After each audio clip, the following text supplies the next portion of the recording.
Socrates, I despair for the world. Calm yourself, my dear Hypatia. You look as if you just met Medusa herself. Why do you despair for the world? The oracle let me look through her time machine, and I saw the world that awaits us 2,000 years ahead. Wars that make Troy look like child's play. Weapons that can set the world ablaze. Machines eating jungles and mountains alive. Poisons filling the air, land and sea. There's no hope for us, Socrates. Well, surely hope remains, Hypatia. Even the worst of times have always given way to better ones. No, Socrates, I am certain of it. Only a malignant creature could wreak such havoc upon the world. We are doomed. Those are strong words, Hypatia. Please tell me the reasoning that makes you so certain of your conclusion. Very well. If you look at any creature acting naturally in its habitat, then surely you see its nature in its actions. Agreed? Agreed. Then does it not follow that when we look at our species acting in its habitat, we see its nature too? Does it not follow that the disasters I saw in the time machine show our violent and destructive nature? I accept your first conclusion, Hypatia, but not your second one. Before we continue our conversation, perhaps we should go ask the oracle to let me look through her time machine. Very well, Socrates. Let us go then.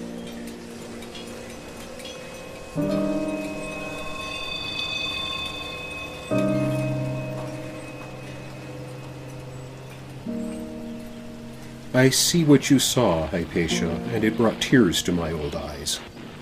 But I do not share your despair. When I looked closely, I did not see our species acting naturally in its habitat. What do you mean, Socrates? Are your eyes failing you? Not yet, my dear. What I saw were great multitudes of men and women toiling at work that caused the destruction. Yet I saw that these multitudes were controlled by very small groups of men who did not share in the work. Men wearing strange dark tunics and thin scarves tied around their necks. Without this control, the toiling men and women would never have caused such destruction. The destruction clearly resulted from the institutions that these men commanded, not from human nature. I saw this too, Socrates. But surely it must be human nature to live under such institutions. We do so even today here in Athens, as do civilized people throughout the world. We do indeed, Hypatia. But again, you must not leap to the conclusion that this is human nature. Perhaps the oracle would be kind enough to turn her time machine backward for a moment, so we can see the world as it was 4,000 years ago.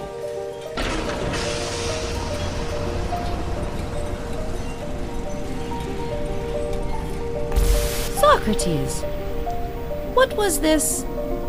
The Golden Age? Where were the palaces, the temples, the fortresses? Where were the rulers living in luxury, the armies, the slaves? Indeed, Hypatia, none of those existed in that time. And as you saw, the people were not living in squalor and violence. Those sheep grazing over lush green fields, the towns and villages, the trade ships and caravans, this was a world every bit as civilized as ours, thriving without rulers and their destructive institutions. Yet these people were human beings like ourselves. Therefore, the institutions we saw destroying the future world must result from something other than human nature. What else could it be, Socrates? Surely our institutions must become destructive when societies grow and mature, the way a young man's face sprouts a beard. Perhaps so, Hypatia. But I believe there is another explanation, one that allows us to keep our faith in human nature, and therefore our hope. When you watched that ancient society at work, did you see what made it possible? What made it more than small tribes like those that still wander in the mountains today, foraging and hunting for a meager living? You must mean the fields and livestock, Socrates. I mean that and more, Hypatia. The fields did not grow themselves. The sheep did not gather themselves into flocks. They were deliberately cultivated and tamed by the people, and the people could only do this through brilliant innovations, with the help of ingenious tools, the plow and shepherd's crook. What sets the shepherd apart from the sheep is his knack for making tools and harnessing external sources of energy. That is truly human nature, Hypatia, our species acting naturally in its habitat. I wish I could think so, Socrates. But this world did not last. Human nature brought forth rulers and slaves, the walled city and war. How can you deny this? Something brought them forth, Hypatia, and what did so was certainly human action, so it was something that was possible for human nature. Let us think more closely about those traits that set the shepherd apart from the sheep, making tools and harnessing external sources of energy. Suppose for a moment that some restless shepherd sat atop a hill, gazing down at the scene we just saw. He admired the great advantage that he and his people enjoyed from having cultivated the crops and tamed the animals.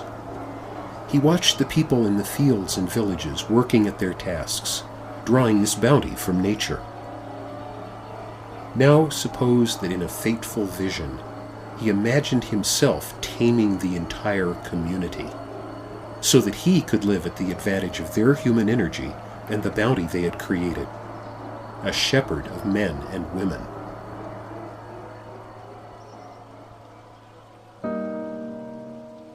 Socrates, you shock me.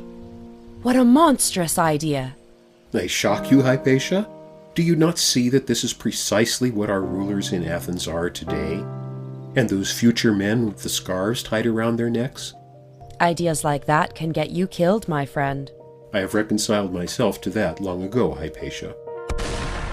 Let me continue. Suppose that with the same ingenuity that had created the town and fields, this young man and some cohorts decided to make their dream come true. It was no easy thing to domesticate plants and animals. It took thousands of years to create the tools and techniques that made the world we just saw. In order to make their dream come true, these shepherds of men and women would have to invent new tools and techniques for domesticating their fellow human beings. In particular, they would have to create new institutions that gave them power over others, a shepherd's crook for their human flock. Agreed? Agreed. Then, given that human ingenuity was great enough to tame other powers of nature, surely it would be great enough to tame communities of human beings. These new institutions would be the greatest tool ever invented, a tool for making tools of human beings. Thus, what we see today and in that future world is not our species acting naturally in its habitat. It is a captive creature and its captor, bound in an unnatural struggle, wreaking havoc upon the world. Hypatia, my dear, are you all right? You have shaken my understanding to its foundations, Socrates. The institutions of power that I saw destroying the world are not human nature at all. Instead, they are institutions that do violence to human nature and the world, grown mighty enough to terrify Zeus himself. Yet once this tool has the whole world in its grip, what hope is there of stopping it? Sometimes a little hope is all the gods give us. We must make do with what hope we have. If human nature is violent and destructive, then we are doomed, as you thought before. But if human ingenuity was great enough to create this tool, then the human flock may find a way to escape its shepherds and run free again, before it is too late. Then what can we do to prevent this disaster, Socrates? You and I, my dear?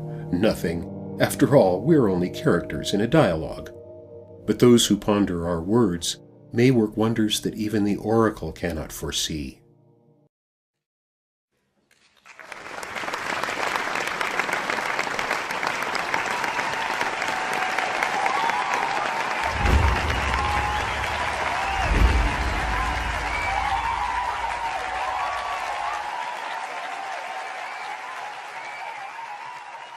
So there you have the first big idea in my theory of political power. The world is in terrible trouble today. War and the threat of nuclear war. Destruction of the habitat. Huge populations crowded into cities vulnerable to pandemics. Even the threat of a global corporate culture degrading the human spirit. This situation is so grave that I call it the human emergency.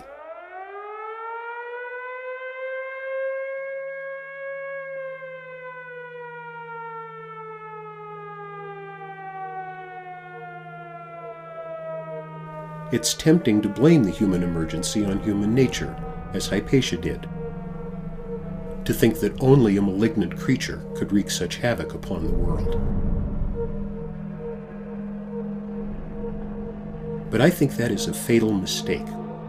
We are actually an ingenious and cooperative species.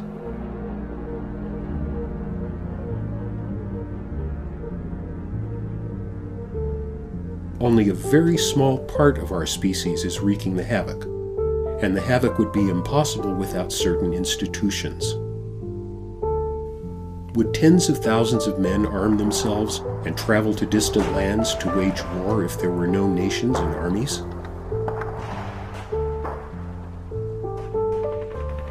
Would hundreds of workers equip themselves with bulldozers and chainsaws to clear pristine rainforests if there were no corporations?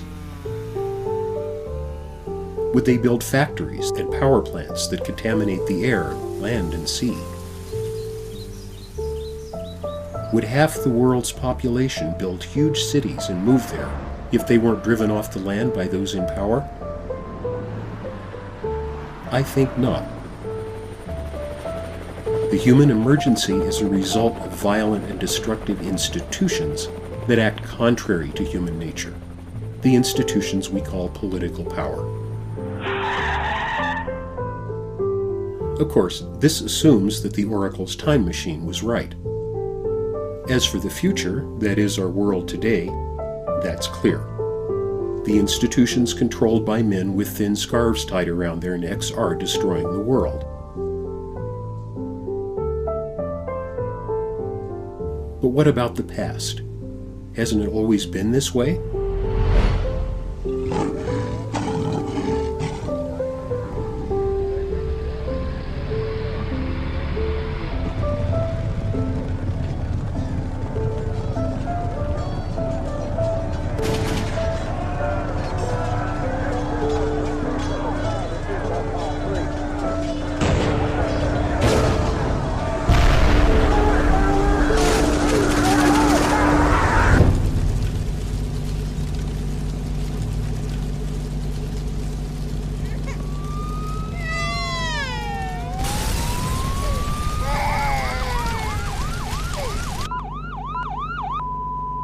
When we look at other species in nature, we see balance and harmony with the habitat. It would be extremely bizarre for one species out of millions to be violent and destructive enough to cause the human emergency. In fact, the archaeological evidence shows that before the Bronze Age, communities notably lacked armed central authority with privileged elites, states, and war. That is, political power. There were no distinguished graves stocked with riches, no palaces or temples. The communities were seldom strategically located, on hilltops, for example. Their art doesn't typically show weapons and fighting. It may not have been a golden age, but compared with our world today, these communities were remarkably peaceful and egalitarian. In other words, they lived in the same balance and harmony we see in other species. The oracle's time machine was right. Our species lived this way for 250,000 years.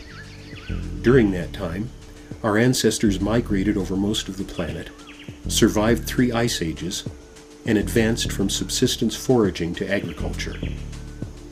Then a dramatic change began 6,000 years ago with the so-called birth of civilization, the birth of political power. So the institutions that caused the human emergency have only existed for less than 3% of our human family history. It hasn't always been the way it is today. And again, it would be extremely bizarre for a species to suddenly mutate into something violent and destructive after living in harmony for so long.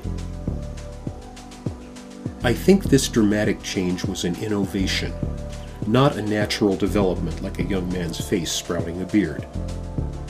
The distinctive traits of our species are tool-making and harnessing external sources of energy, especially domesticating plants and animals.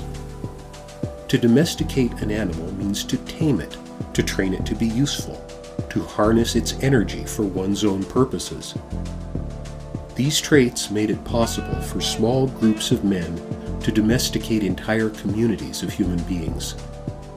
Like plant and animal domestication, this innovation required new tools, and I think political power is best understood as a tool for making tools of human beings. This idea puts things in a much clearer and more hopeful light. If the human emergency is a result of human nature, or even if it's the result of destructive institutions that inevitably develop at some stage, then there's no hope for humanity. But if we're basically an ingenious and cooperative species, and the human emergency is a result of a tool in operation, then it may be possible to stop the destruction. Of course, we can't uninvent a tool once it's been invented, but we can condemn the purpose it serves and forbid its use.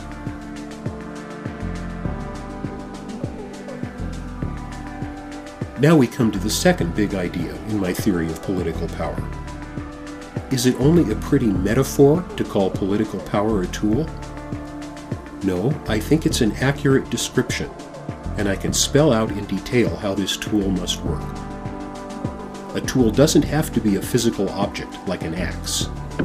Language is a tool, and so are social institutions. They are devices that accomplish a definite purpose in a reliable way. The tool of political power is a system of institutions that work together to accomplish a definite purpose. Any tool is defined by its purpose and its operating principle. The purpose of an axe, for instance, is to chop wood. Its operating principle is to use a levered wedge. Without the intention to chop wood, the axe would never have existed. Given this purpose and operating principle, you can only make an effective axe in certain ways. You can't make the blade out of wood. This explains why all axes have similar designs. It isn't human nature that makes an axe an axe. It's the tool's purpose and operating principle.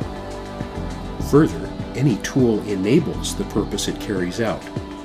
Once the axe is invented, more wood will be chopped. For the same kind of reasons, you can only domesticate human communities in certain ways. This explains why all power structures have similar designs. Remarkably similar systems of institutions appeared first in Mesopotamia and Northeast Africa, then in the Far East and the Indian subcontinent, and much later in Mesoamerica. It isn't human nature that makes political power what it is. It's the tool's purpose and operating principle. Further, once a tool for making people into tools is invented, more people will be made into tools. And without the intention to make people into tools, political power would never have existed.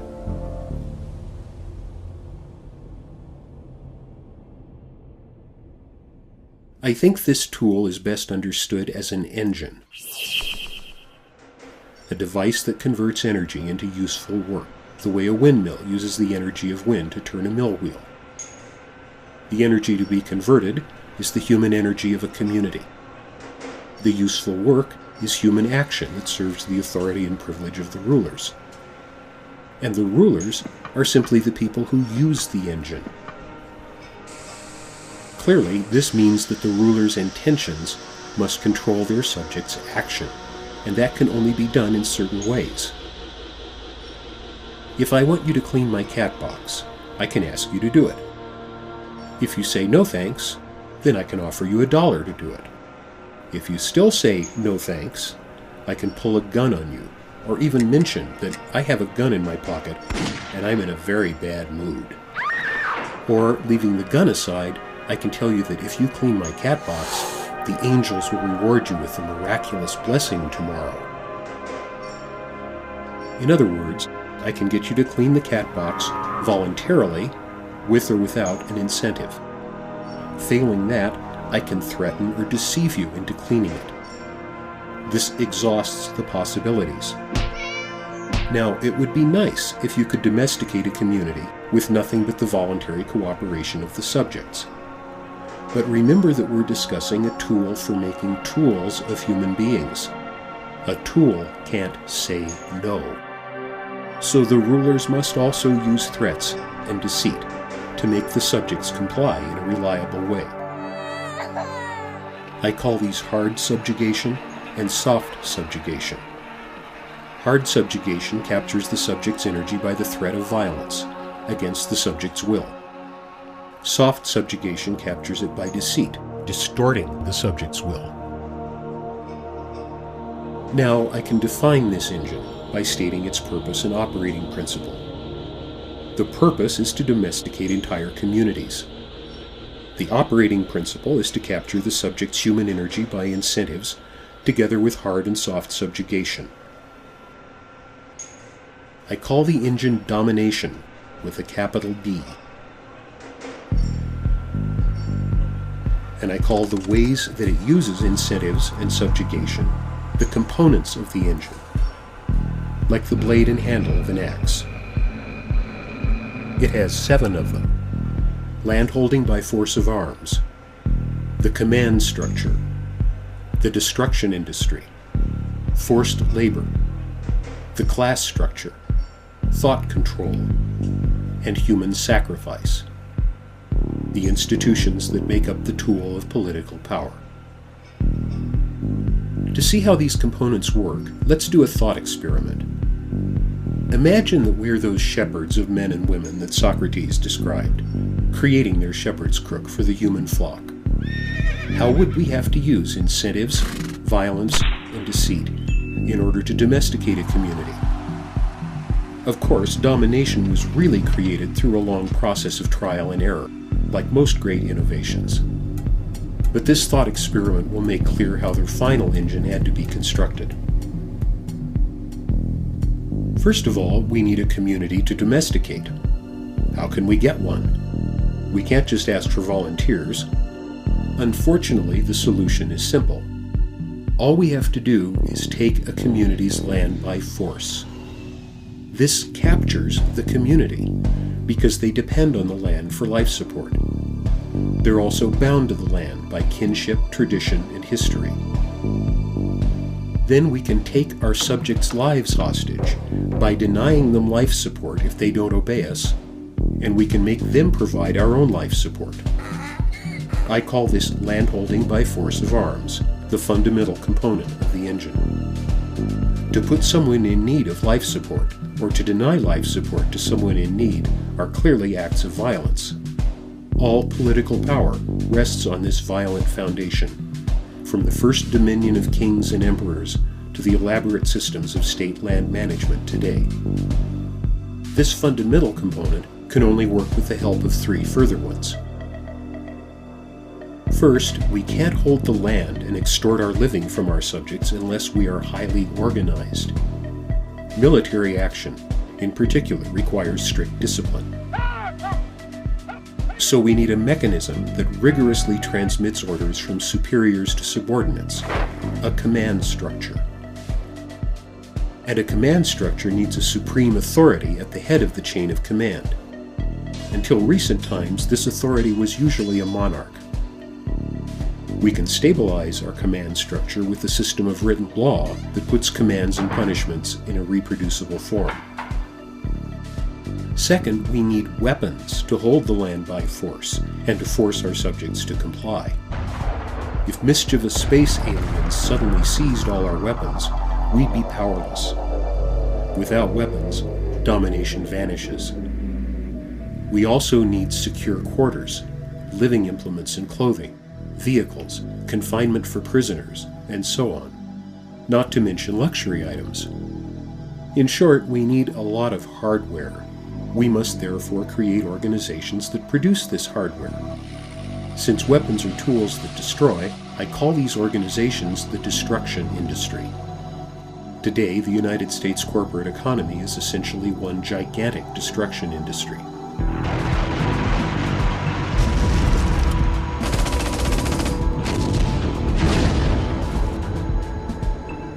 Third, in order to get our life support from our subjects and to run the destruction industry, we need labor on demand, labor done under hard subjugation. This is forced labor. It can include slavery, serfdom, draft labor, prison labor, military conscription, or taxes. European serfdom continued for over 1,000 years. Slavery was only finally abolished early last century, so it served domination for all but 100 of its 6,000 years. The other kinds of forced labor still thrive today. These four components make a basic engine of domination, but we can do better. Three further components will greatly improve our engine's performance. It takes a lot of force to run a system like this, and the more force we use, the greater the chance of rebellion. We've exhausted what can be done with hard subjugation, but we can get a sector of the community to willingly cooperate by offering them incentives, better living conditions, easier labor, even some power. This creates a class structure, with the upper classes rewarded for being loyal to us. Since the upper classes have a vested interest in the system, and the lower classes don't, this will internally divide the community. Then we can let the classes fight each other, confident that they won't unite in a rebellion against us.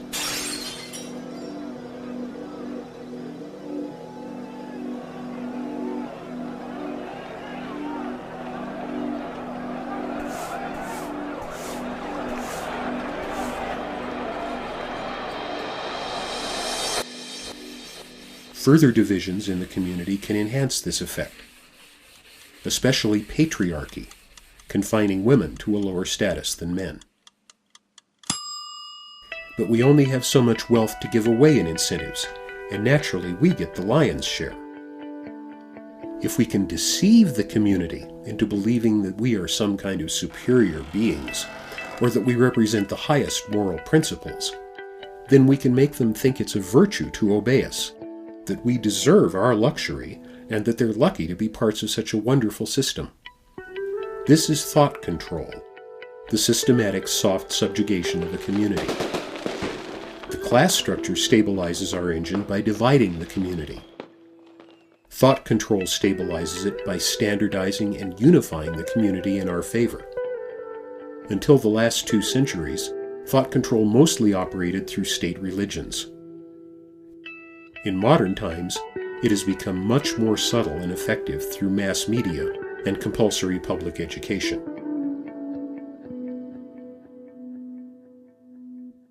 One final component will complete our engine. Although the more force we use, the greater the chance of rebellion, we must use deadly force at times, if only to make the threat real.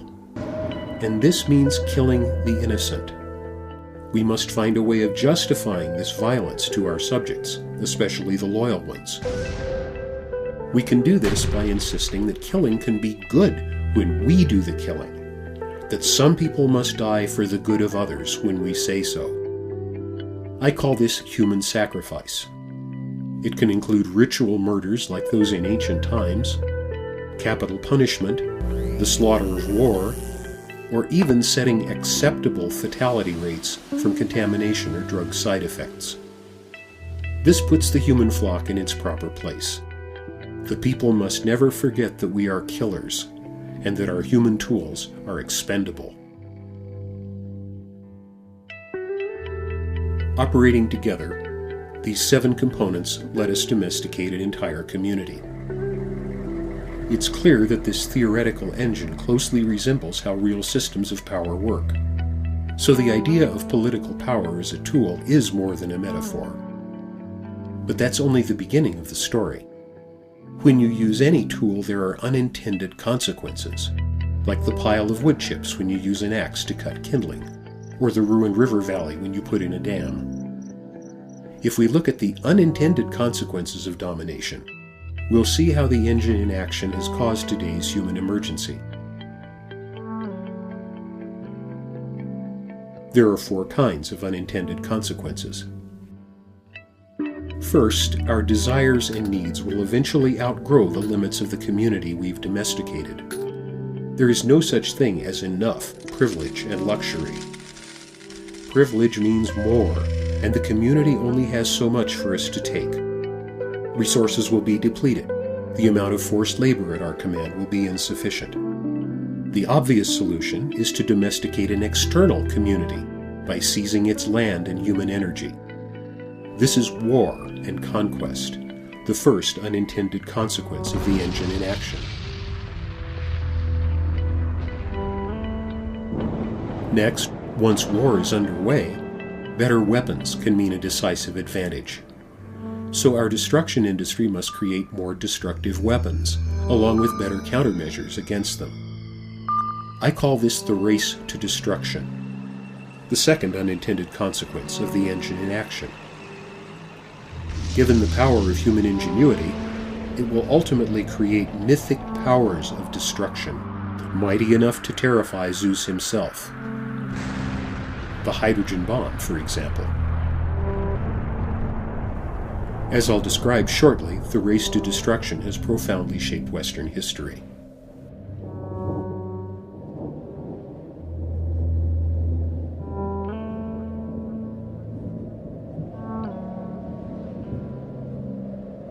Now I am become death, the destroyer of worlds.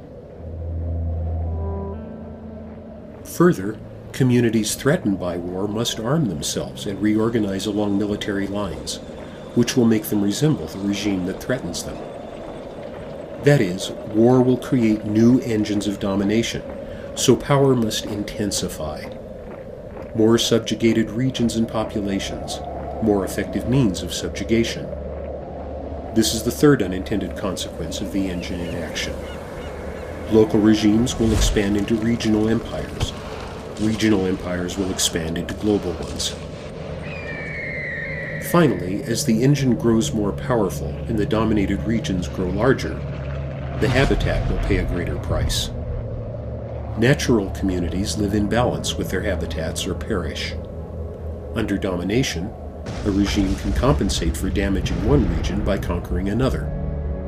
And the larger the regime, the more hardware and construction it needs, so the more damage it does to the habitat. In particular, the construction of great cities as seats of power. This is the fourth unintended consequence of the engine in action: destruction of the habitat. To sum this up, together with human domestication, the intended consequence of domination, these unintended consequences inevitably cause mass human suffering and destruction of the habitat. So again, the idea of political power as a tool is much more than a metaphor. It predicts the kinds of violence and destruction that have caused the human emergency, given only the intention to domesticate communities. This clearly shows that human nature is not the problem. How many people does it take to ruin a party?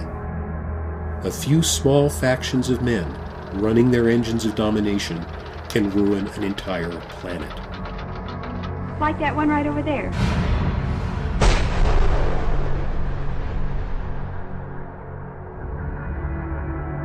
But the story goes on. Refining any tool makes it more effective. Domination has been brilliantly refined for thousands of years, domesticating more and more people with more and more unintended consequences. If we had time, I could show you how the race to destruction has changed the engine's design through Western history, from the Roman Empire to European feudalism, then from mercantile capitalism to industrial capitalism, and finally to corporate capitalism today. Each change followed from harnessing a new source of destructive energy. First horsepower, then gunpowder, the steam engine, high explosives, and finally nuclear energy. Domination is a function of its destructive potential. The greater the destructive potential, the more powerful the engine. This is important because many people think technology has caused the human emergency. What do we mean by technology? It's often defined as the application of science to practical affairs. But in a wider sense, technology is simply systematic ways of making and doing things. In this sense, technology is much older than our species.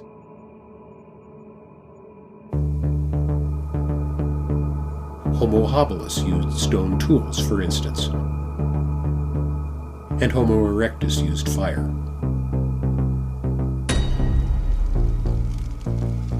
Before the Bronze Age and Domination, this kind of technology had created clothing, containers, buildings, cooking, musical instruments, painting, sculpture, jewelry, cosmetics, carpentry, stoneworking, brick, metallurgy, pottery, the wheel, drill, plow, and sickle, sewing, spinning and weaving, shipmaking, plant and animal domestication, irrigation, and medicine. So technology is a natural part of human ingenuity serving human well-being.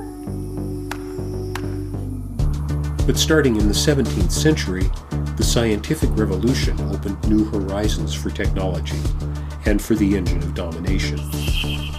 Those in power quickly realized that scientific knowledge could greatly serve their interests. In 1620, the English statesman Francis Bacon wrote that science should relieve the estate of man by enlarging the bounds of the human empire. The seal and legitimate goal of the sciences is the endowment of human life with new inventions and riches. Inspired by Bacon, the Royal Society of London for Improving Natural Knowledge was founded in 1660 under a charter from the King. Its first committee was devoted to consider and improve all mechanical inventions. So the Society's purpose was clearly more than the quest for pure scientific truth. In Bacon's famous words, knowledge is power, an idea that was to prove dreadfully true. 300 years later, mechanical inventions would include the hydrogen bomb, and Bacon's human empire would be the global corporate empire ruled by the United States.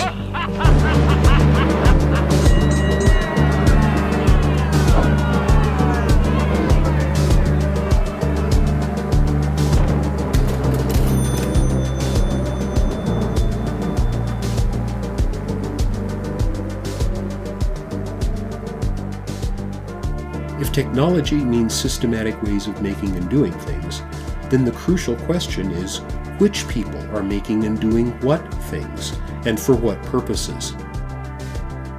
This unholy marriage of science and domination made technology an accessory to the destruction industry.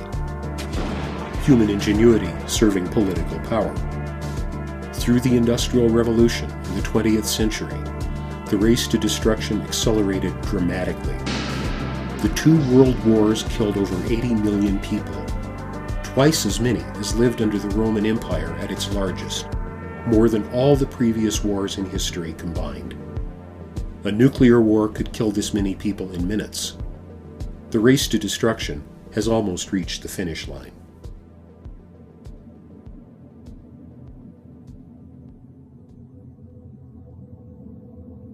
And thus we have today's world and the human emergency.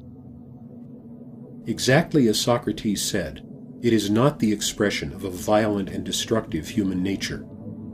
Instead, it's the inevitable result of engines of domination working their institutional violence against human nature and the world.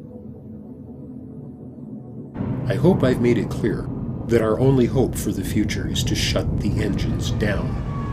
Political power must be abolished. Impossible, you say? I think not. If human ingenuity was great enough to create the engine, why shouldn't human ingenuity be able to abolish it? But for this to be possible, we must clearly understand the problem to be solved. As the engineers say, understanding the problem is 90% of solving it. The problem is not human nature, not better or worse systems of power, good rulers versus bad rulers. The problem is political power itself, the domestication of communities. Debating about rival systems or rulers is like debating about better and worse ways to have slavery. There is no good way to do it. The intention to dominate and live at the expense of the community must be condemned. The institutions required to carry out that intention must be abolished. The problem is whether this can be done, and if so, how. Before I discuss that, what would it mean to abolish domination? Domination is a tool for making tools of human beings. Abolishing it would mean liberating people from the status of tools to the status of free men and women. Abolishing it would mean the end of armed central authority, the end of war, the end of privileged rulers living at the expense of humanity and the habitat. Abolishing domination would simply mean a world of peaceful, voluntary communities thriving in harmony with the habitat. There's a word for such a world, a word corrupted almost beyond repair, but I insist that it's the right word and one we should use with pride. Anarchism. Now, I don't mean anarchism as a blueprint for some utopia.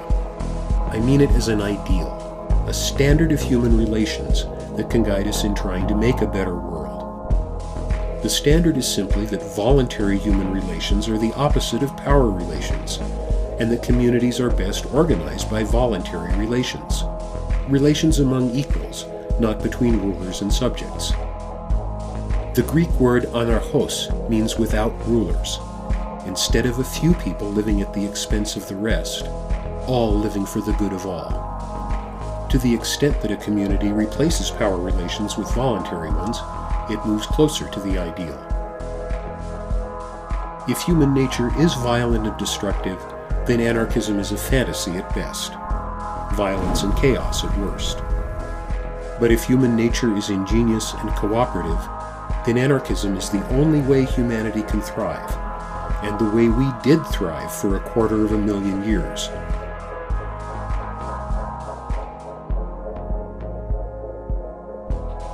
In fact, if we define liberty as the absence of domination, we see that liberty is just another name for anarchism. But how would an anarchist world work? Don't ask me. That's for the people of the world to decide. The idea that some people can tell others how to live is the opposite of anarchism. For 6,000 years, more and more of the world's population has lived under domination. Even under this burden, communities everywhere have adapted brilliantly and made as fit a way of life as possible for themselves. If this adaptive brilliance were freed from domination, people would create ways of living that work better than anything we've seen for ages. Anarchism simply means that they should be free to do so. Now back to the question of abolition. If this seems impossible, we must ask why. No one has ever tried to abolish domination, so this judgment can't be based on historical experience. In fact, the feeling that domination is inevitable comes from domestication. Any animal trainer knows that the animal must understand who's in charge, and that there's no alternative. We've lived under human domestication for hundreds of generations now, so naturally we're brought up knowing who's in charge, and that there's no alternative. But that is precisely domestication, to accept our captivity and learn to live under the yoke. The first and most important step is to believe that we can be free, and that we have every right to throw off the yoke. The feeling that we're powerless is domination's greatest weapon against us. Since no one has ever tried to abolish domination, we don't know whether it can be done or how. But the men who created domination didn't know how to build the engine when they began either. In other words, abolition is an experimental question. We can only find out the answer by doing the experiment. And that means we have to begin a long process of trial and error. trying our best, learning from our mistakes, and trying again. But not a random process. We must first reform domination to reduce the human emergency's worst threats: nuclear war and destruction of the habitat. If we work at these reforms with the ultimate goal of abolition in mind, we'll learn a lot about our experimental question. I hope you've noticed that I never mentioned government when I was discussing domination. If government means the institutions that maintain peace and order within and among communities, then domination is obviously the worst possible form of government.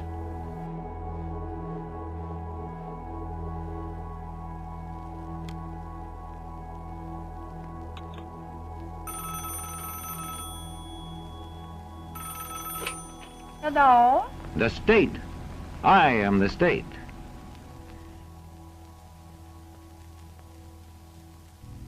Recorded remarks of representative citizens of our town who were asked for their opinions about our system.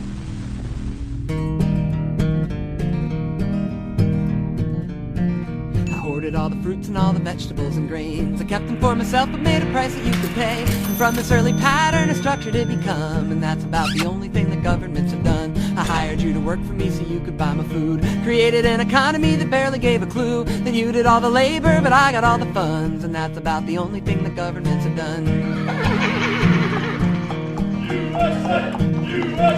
I built a giant fortress where my family could reside. I filled your workers up with myths of patriotic pride. I filled my life with luxury and politics and fun, and that's about the only thing that governments have done. I sent the children off to schools to be taught and trained in the roles that benefit and keep the system maintained. I kept them from their history and slowly made them dumb, and that's about the only thing that governments have done.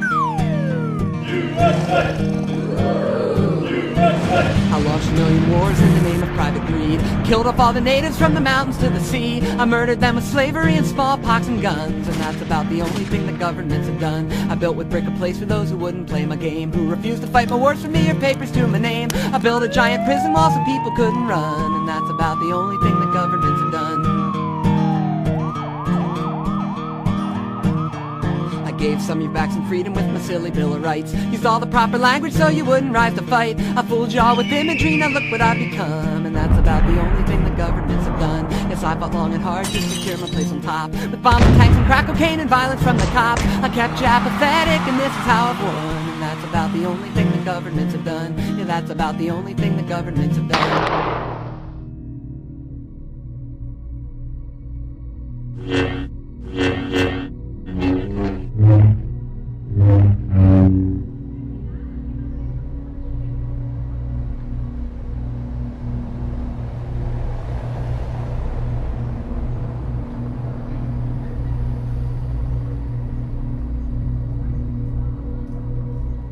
Governments worldwide can be reformed to serve human well-being, not power and profit.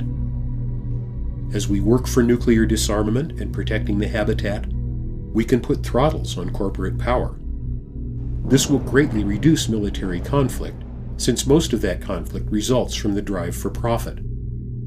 Economies worldwide can liberate their human energy to serve human well-being. As domination is reformed and reduced at every stage, we'll be building a better world and moving closer to the anarchist ideal.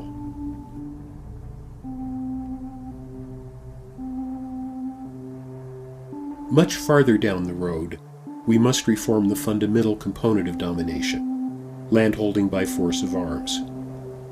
The land can only be held in common for the common good, or seized by force. Only when the world's lands are returned to its people will domination finally be abolished. And that can only be done by general disarmament, the demilitarization of the world. Without weapons, domination vanishes. Disarm the shepherds of men and women, and the flock will run free. Is this just a dream? Maybe. But I believe that domination began with a dream. A few men dreaming they could domesticate entire communities. And look what they accomplished. Their dream not only came true, it has almost destroyed the world. What made their dream come true? The same thing that brought our ancestors from subsistence foraging to agriculture, that brought music from the bone flute to Beethoven's Ninth. Human ingenuity and an effort of will sustained generation after generation. The same thing can make our dream of a peaceful, cooperative world come true. The human flock greatly outnumbers its shepherds. Ruling elites are only a few % of the population. If these tiny factions could cause so much violence and destruction, then why shouldn't we work wonders that even the oracle can't foresee? Wonders like new institutions that make domination impossible, engines of liberation. Our rulers have only had two advantages over us, along with their weapons. First, they are highly organized. Organization gives human action a superhuman power. And second, they have always acted with a precise intention, to dominate their fellow human beings. If we act with as much organization and an equally precise intention to abolish domination forever, then I'm sure we will finally succeed. Why? Because along with our greater numbers, we have one decisive advantage over our rulers. While they have always done violence to human nature, we have human nature on our side.